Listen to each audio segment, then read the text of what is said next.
ಕೊನೆಗೂ ಒಂದೇ ವೇದಿಕೆಯಲ್ಲಿ ಕಾಣಿಸಿಕೊಂಡಿದ್ದಾರೆ ಮೈಸೂರು ಕೊಡಗು ಲೋಕಸಭಾ ಕ್ಷೇತ್ರದ ಬಿಜೆಪಿ ಅಭ್ಯರ್ಥಿ ಹಾಗೂ ಹಾಲಿ ಸಂಸದರಾಗಿರುವಂತಹ ಪ್ರತಾಪ್ ಸಿಂಹ. ಬಿಜೆಪಿ ಸಂವಾದದಲ್ಲಿ ಯದುವೀರ್ ಹಾಗೆ ಪ್ರತಾಪ್ ಸಿಂಹ ಭಾಗಿಯಾಗಿದ್ದಾರೆ.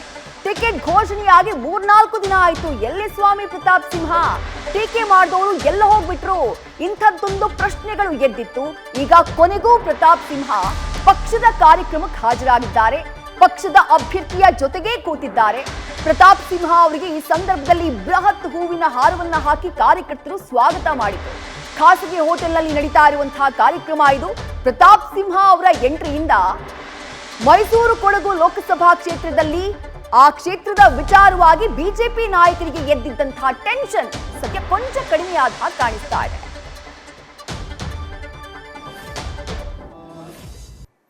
ಕೊಡಗು ಮತ್ತು ಮೈಸೂರಿನ ಲೋಕಸಭಾ ಅಭ್ಯರ್ಥಿಯಾಗಿ ಮಹಾರಾಜ ಯದುವೀರ್ ಅವರನ್ನ ನಮ್ಮ ಪಕ್ಷ ಆಯ್ಕೆಯನ್ನು ಮಾಡಿ ಇನ್ನು ನಾಮಪತ್ರ ಸಲ್ಲಿಕೆಗೆ ನಾವೆಲ್ಲ ಸಿದ್ಧರಾಗ್ತಾ ಇದ್ದೀವಿ.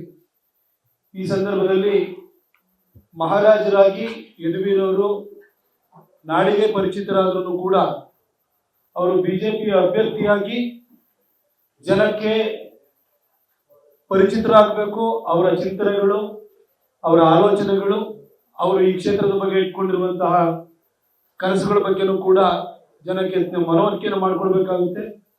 ಅವರ ಆಶೀರ್ವಾದವನ್ನು ಕೇಳಬೇಕಾಗುತ್ತೆ.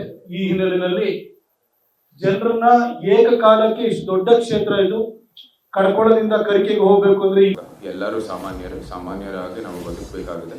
ಮತ್ತೆ ನಮ್ಮದೇ ಆದ ವೃತ್ತ ಜೀವನವನ್ನು ಸೃಷ್ಟಿಸೋಕ್ಕೆ ನಮ್ಮೆಲ್ಲರಿಗೂ ಅವಕಾಶ ಇದೆ. ಸೊ ಅದು ನಾನು ಕೂಡ ಮುಂದುವರಿತಾ ಇದ್ದೀನಿ. ನಾನು ಕಾನ್ಸ್ಟಿಟ್ಯೂಷನ್ ಬಗ್ಗೆ ಮಾತಾಡ್ತಾ ಇಲ್ಲ. ನಾನು ಹೇಳ್ತಾ ಇರೋದು ಸಾಮಾನ್ಯ ಜನರು ಇವತ್ತು ನಿರೀಕ್ಷೆಗಳು ಹಿಮಾಲಯದ ಎತ್ತರಕ್ಕಿದೆ. ಇವತ್ತು ಯಾರಾದ್ರೂ ಒಬ್ರು ಕೇಳಿದ್ರೆ ಅವರೇ ಒಂದು ಮ್ಯಾನಿಫೆಸ್ಟೋ ರೆಡಿ ಮಾಡೋಷ್ಟು ಡಿಮ್ಯಾಂಡ್ಸ್ ಇರುತ್ತೆ. How do you cope up with that? Because people's expectations too high and they want everyone.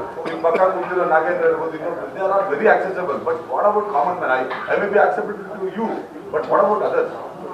ಇಲ್ಲ, ಅದೇ ನಾನು ಹೇಳಿರೋದು, ನಿಮಗೆ ಅವ್ರ ಮನೆ ಬರುವಂಥದ್ದು ಅವಶ್ಯಕತೆ ಇಲ್ಲ, ನಾನೇ ಆಚೆ ಬರ್ತೀನಿ ಅಂತ ಹೇಳಿದ್ದೀನಿ. ಮಾತಿಗೆ ನನ್ನ ಮಾತು ಇಲ್ಲಿ ಹೇಳ್ಬೋದು, ಅದಕ್ಕೆ ಬೆಲೆ ಇಲ್ಲ. ನಿಮ್ಮ ಮುಂದೆನೇ ನಮ್ಮ ಕೆಲಸನೇ ಸಾಕ್ಷಿ ಆಗುತ್ತೆ.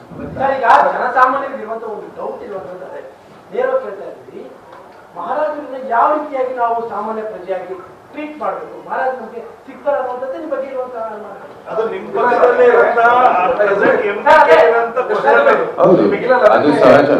ಅದಕ್ಕೆ ಪರ್ಯಾಯವಾದ ಪ್ರಶ್ನೆ, ನಿಮ್ಮನ್ನ ನೀವು ರಾಜ ಅಂತ ಕರ್ಕೊಳ್ಳಿಕ್ಕೆ ಇಷ್ಟಪಡ್ತೀರಾ, ಜನಸೇವಕ ಅಂತ ಕರ್ಕೊಳ್ಳಿಕ್ಕೆ ಇಷ್ಟಪಡ್ತೀರಾ? ಒಂದು. ಎರಡನೇ ಅಂತ, ಅರಮನೆಯಲ್ಲಿ ಇರುವ ನಿಮಗೆ ನೆರೆಮನೆಗಳ ಸಂಕಷ್ಟ ಹೇಗೆ ಅರ್ಥ ಆಗ್ತದೆ? ಚುನಾವಣೆಯ ನಂತರ ಅದು ಗೆಲುವಿರಬಹುದು, ಸೋಲಿರಬಹುದು. ನೀವು ಹೇಗೆ ಜನಸಮುದಾಯದ ಜೊತೆಯಲ್ಲಿ ನಿರಂತರವಾದ ಸಖ್ಯವನ್ನು ಇಟ್ಕೊಳ್ಳಬಲ್ರಿ? ಈ ಪ್ರಶ್ನೆಗಳು ದಯಮಾಡಿ. ಈಗಾಗಲೇ ಒಬ್ಬ ಸಾಮಾನ್ಯ ಅಭ್ಯರ್ಥಿಯಾಗಿ ಅದು ಆಯ್ಕೆ ಆದರೆ ಒಬ್ಬ ಸಾಮಾನ್ಯ MP ಹೇಗೆ ಮಾಡ್ತಾನೋ ಅದೇ ರೀತಿ ನಾವು ಕೆಲಸ ಮಾಡ್ತೀವಿ. ಅದರಲ್ಲಿ ನ್ಯೂಸ್ ಫಸ್ಟ್ ನಿರ್ಭೀತಿಯಿಂದ ನಿಮ್ಮ ಪರವಾಗಿ.